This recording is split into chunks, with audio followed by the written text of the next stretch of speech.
In recent years, scientific interest in the microbiota gut-brain axis has expanded rapidly, revealing complex biodirectional communication between the gastrointestinal system and the central nervous system. For athletes, whose performance depends not only on physical capacity but also on cognitive resilience, emotional regulation and stress tolerance, this relationship is particularly relevant. The emerging literature suggests that diet-mediated modulation of the gut microbiome may influence brain development, mental health, and psychological performance variables critical to sport. The microbiota gut-brain axis refers to the multidirectional communication network linking intestinal microbiota, the enteric nervous system, immune pathways, endocrine signaling, and the brain. This system operates through neural, metabolic, and immunological routes. Ramadan et al. Explained that the gut microbiome plays a fundamental role in brain development and mental health, particularly through microbial metabolites, neurotransmitter production, and immune modulation.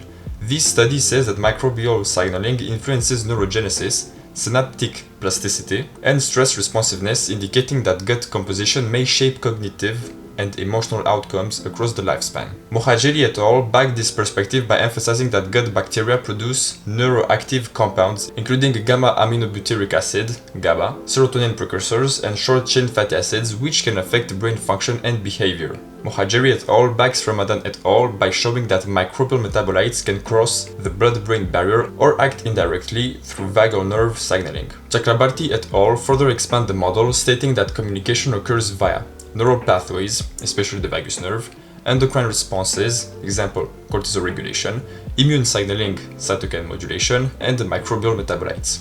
This study says that these pathways collectively influence mood regulation, cognition, and psychological resilience, variables directly relevant to athletic performance. Diet is one of the most powerful determinants of microbiome composition and function. For athletes whose nutritional intake is often strategically manipulated, this represents both a risk and an opportunity. Horn et al. State that dietary patterns significantly alter gut microbial diversity and metabolic output. This study says that nutrient deficiencies, highly processed diets, and low fiber intake are associated with dysbiosis, which in turn correlates with mental health disorders such as depression and anxiety. Borrego-Ruiz and Borrego support this link by demonstrating that long-term dietary habits shape microbial ecosystems that influence inflammatory pathways and neurotransmitter availability. This study backs the previous one by connecting Western-style diets with microbiome profiles associated with poorer mental health outcomes. Roy adds a psychological dimension, explaining that diet affects gut permeability, mucosal integrity, and microbial metabolite production. This study says that disruption in gut physiology can alter signaling along the gut-brain axis,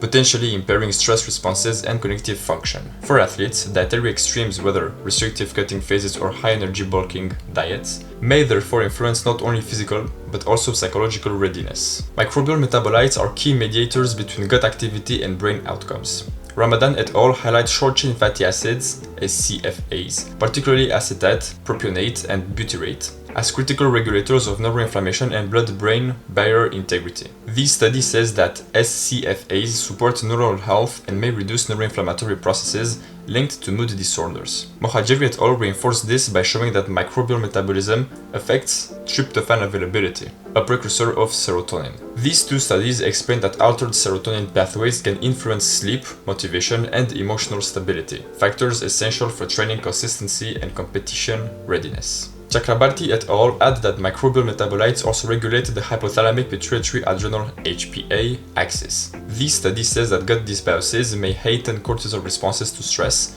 potentially impairing recovery and mental composure in high-pressure sporting environments. Inflammation represents a central mechanism linking gut health and brain function. Horn et al. State that dysbiotic microbiota can promote systemic inflammation through increased intestinal permeability and endotoxin release. This study says that chronic inflammation is strongly associated with depression, fatigue, and cognitive impairment. Borrego-Ruiz and Borrego back this by demonstrating that microbiome-driven immune activation affects neurotransmitter metabolism and neural signaling. These two studies work together by connecting inflammatory cytokines with altered mood and behavioral outcomes. For athletes, systemic inflammation has dual consequences: impaired physical recovery, reduced mental resilience. Thus, maintaining microbial balance may support both physiological and psychological recovery processes. Specific dietary components appear particularly influential in shaping the gut-brain axis. Schneider et al. Compared the effects of dietary fiber and fermented foods on microbiota composition and psychological health. This study says that fiber promotes microbial diversity and SCFA production, whereas fermented foods introduce live microorganisms that may directly modulate gut ecosystems. This one backs broader microbiome research by showing differential but complementary effects. Fiber enhances microbial metabolic capacity. Fermented foods introduce probiotic strains.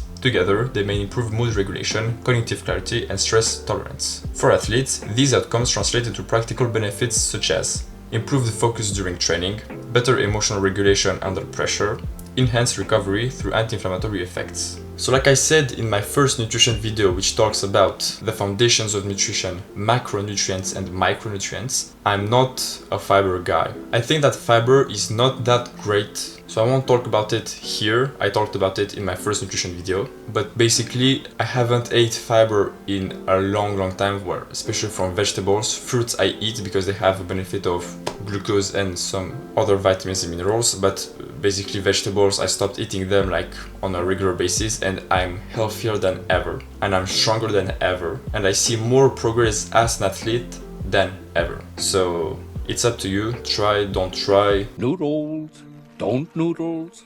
Before going into the comments and telling me that I'm wrong, try for yourself, watch my first video and you'll understand everything. So yeah, I clearly stopped eating a ton of fiber. Stress is inherent to athletic training and competition, making gut-mediated stress modulation especially relevant. Ramadan et al. Explained that microbiota influence brain regions involved in fear, anxiety, and emotional processing. This study says that altered microbiome profiles are associated with heightened stress sensitivity. Chakrabarty et al. Support this by demonstrating that gut microbes regulate HPA axis activation. Chakrabarty et al. Backs Ramadan et al. By showing that microbiome imbalances can exaggerate cortisol release. From a performance standpoint, excessive cortisol may lead to impaired sleep, slower recovery, reduced muscle adaptation, and increased anxiety before competition. Thus, microbiome optimization may represent a novel strategy for stress management in athletes. Elite sports often depends on rapid cognition, tactical awareness, and decision-making accuracy. Mohajeri et al. State that the gut microbiome influences learning, memory, and executive function through neurochemical and inflammatory pathways. This study says that microbial diversity correlates with improved cognitive flexibility and mental processing speed. Ramadan et al. Reinforced this by linking microbial signaling to synaptic plasticity. These two studies suggest that microbiome health may affect neural adaptability, an asset in skill acquisition and strategic sports. For athletes in high cognition sports, example, combat sports, team evasion sports, motorsports, such effects may be performance critical. Drawing from the collective literature, several applied strategies emerge. Dietary diversity. Horn et al. And Borrego Ruiz and Borrego both emphasize that diverse diets support diverse microbiota. This study says that dietary monotony may reduce microbial resilience. Athletes consuming repetitive performance diets may therefore benefit from strategic diversity during off-season or recovery phases. Fiber optimization. Schneider et al. Highlight fiber's role in SCFA production. This study says that adequate fiber supports anti-inflammatory and neuroprotective pathways. However, athletes must balance fiber intake with gastrointestinal comfort around the training sessions. Once again, I'm living proof of low fiber diet. Once again, I'm feeling healthy, and when I ate fibers, like vegetables, almost every day, I used to feel a huge amount of discomfort in my gastrointestinal tract. So this was like a warning for me that like vegetables are clearly not that great. Fruits don't give me any discomfort, so this is why I still eat them. Next we have fermented food inclusion. Schneider et al. Also demonstrate probiotic benefits of fermented foods. This study backs microbiome modulation strategies by showing improvements in microbial composition. Examples include yogurt, kefir, kimchi, and fermented vegetables. And finally, anti-inflammatory nutrition. Horn et al. Link diet-induced inflammation with mental disorders. This study says that reducing ultra-processed foods may support both gut and brain health. For athletes, anti-inflammatory diets may enhance mood stability, recovery rates, cognitive clarity.